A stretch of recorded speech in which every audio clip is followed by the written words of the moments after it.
අයබෝවන් අද අපි බලමු සංයුත්ත නිකායේ එන තිනකට්ට සූත්‍රය ගැන. භාග්‍යවතුන් වහන්සේ ජේතවනාරාමේදී දේශනා කරපු මේ ඉගැන්වීම අපි හැමෝම මේ ඉන්න පැවැත්ම මේ සංසාර චක්‍රය දිහා බලන විදිහ අලුතින් හිතන්න පොළඹවනවා. ඔව් ඒක ඇත්ත. මේ සූත්‍රයේ මූලිකවම අවධානය යොමු වෙන්නේ අර සංසාරයේ අනවරාග්‍ර බව. ඒ කියන්නේ ආරම්භක කෙලවරක් හොයාගන්න බැරි තරම් දීර්ඝයි කියන එක. හරි.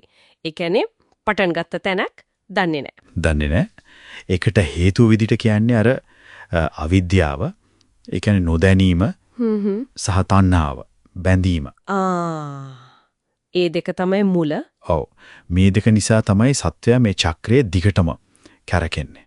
ඒකේ මේකේ තියෙන අර අතිශය දීර්ඝ බව ඒක පැහැදිලි කරන්න බුදුරජාණන් වහන්සේ අර අපූර්ව උපමාවක් ගෙනෝ නේද? ඔව්. ඒක තමයි මේ සූත්‍රයේ තියෙන විශේෂම කාරණය.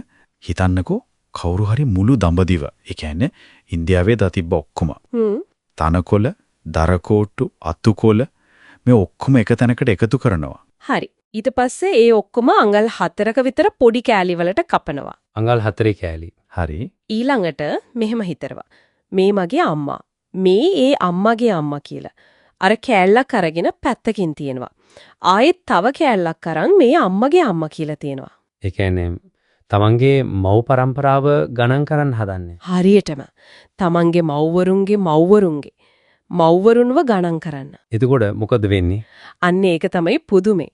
අර දඹදිවේම තිබ්බ තනකොළ, දර කෑලි, අතුකොළ ඒ ඔක්කොම ඉවර වෙලා යනවලු. ඔක්කොම ඉවර වෙනවා. ඕ. ඒත් අර මිනිස්සයාගේ මව්වරුන්ගේ පරම්පරාව ගණන් කරලා ඉවර කරන්න බෑලු. ඇත්තටම ඒක හිතාගන්න තමාරුයි නේද? සංසාරයේ දිග එතකොට අප්‍රමාණයි, අචින්ත්‍යයි. ඒ කියන්නේ හිතන්නවත් බැරි තරම්. මකින් කාලය ගැන විතරක් නෙවෙයි අපේ මේ පැවැත්මේ ස්වභාවය ගැනම ලොකු දෙයක් කියවෙනවා. හරියටම. ඒ දීර්ඝ බව එක්කම මේ සූත්‍රයේ තව දෙයක් කියනවා. මොකද මේ සිතා ගන්න බැරි තරම් දිග කාලය ඇතුළත සත්වයා විඳපු දුක.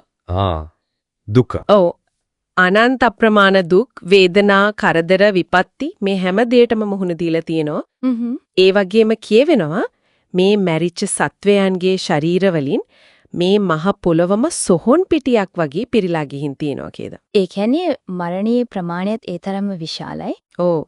ඒ තරම්ම දීර්ඝයි, ඒ තරම්ම දුක්ඛිතයි මේ ගමන. එතකොට මේ ඔක්කොම අහලා මේ තරම් දීර්ඝ දුක්ඛිත ගමනක් ගැන දැනගෙන අපිට ගන්න තියෙන පණිවිඩය මොකද්ද? සූත්‍රයේ අවසාන නිගමනය. නිගමනය තමයි මේ සංසාර ස්වභාවයේ මේ දිග, මේ දුක මේක තීරුම් ගත්තම සියලු සංස්කාර ගැන, ඒ කියන්නේ හේතුඵලනුව හැදෙන වෙනස් වෙන හැම දෙයක් ගැනම අවබෝධයෙන් යුතුව කලකිරෙන්න ඕන කියන එක. ඒකද කියන්නේ නිබ්බිදා. නිබ්බිදා. කලකිරීම. හැබැයි ඒක නිකම්ම ජීවිතයේ එපාවීමක් වගේ දෙයක් නෙවෙයි නේද? හරියටම. ඒක තමයි වැදගත්ම දේ. ඒක නිකම් දුකක්, එපාවීමක් නෙවෙයි. ඒක ගැඹුරු අවබෝධයක්, යථාර්ථය දැකීමක්. හරි. එතකොට ඒ අවබෝධය මත එන කලකිරීමෙන් මොකද වෙන්නේ? අන්නේ කලකිරීමේ නිබ්බිදාව තමයි නොඇලීමට, කියන්නේ විරාගයට මඟ පාදන්නේ. විරාගයේ නොඇලීම. ඔව්. ඒ නොඇලීම තුලින් තමයි අවසානයේ මේ බැඳීම් වලින් සම්පූර්ණයෙන්ම මිදෙන්න විමුක්තිය ලබන්න පුළුවන් වෙන්නේ. ඒ කියන්නේ දුක දැකලා ඒකට හේතු වන බැඳීම් අතාරින්න එක. හරියටම. දුකින් පැනලා යනව නෙවෙයි, දුකේ මුල දැකලා එතනින් මිදෙන එක. තිනකට්ට සූත්‍රයෙන් අවධානය කරන්නේ අන්න ඒ මාර්ගය. එහෙමනම් අපි මේ කතා කරපු දේවල් සාරාංශ කළොත්. ඔව්. අවිද්‍යාවයි තණ්හාවයි නිසා සංසාරේ කෙලවරක් නැහැ. ඒ නිසාම විඳින දුකත් අප්‍රමාණයි. ඉතින් මේ ඇත්ත තේරුම් අරගෙන හැම දෙයක් ගැනම අර කිව්වා වගේ අවබෝධයෙන් කලකිරිලා නොඇලී මිදීම තමයි වැදගත් කියන එක. ඒක තමයි මූලික පණිවිඩය. හරියටම හරි. ඉතින් මේ කාරණා එක බලනකොට අපි එදිනෙදා ජීවිතයේදී මේ සංස්කාර ගැන, මේ විනාශ වෙන දේවල් ගැන ඒ කියන විදිහේ අවබෝධයක් යම් කලකිරීමක් ඇති කරගන්න ඊ මිදීමකට යොමු වෙන්න හිතනවා නම් ඒ සඳහා Tamanට තබන්න පුළුවන් පළවෙනිම අඩිය, පළවෙනි පීවර මොකක් වෙන්න පුළුවන්ද කියලා පොඩ්ඩක් හිතන්න වටිනව නේද? ඇත්තම ඒ ගැන හිතන එකම ලොකු දෙයක්.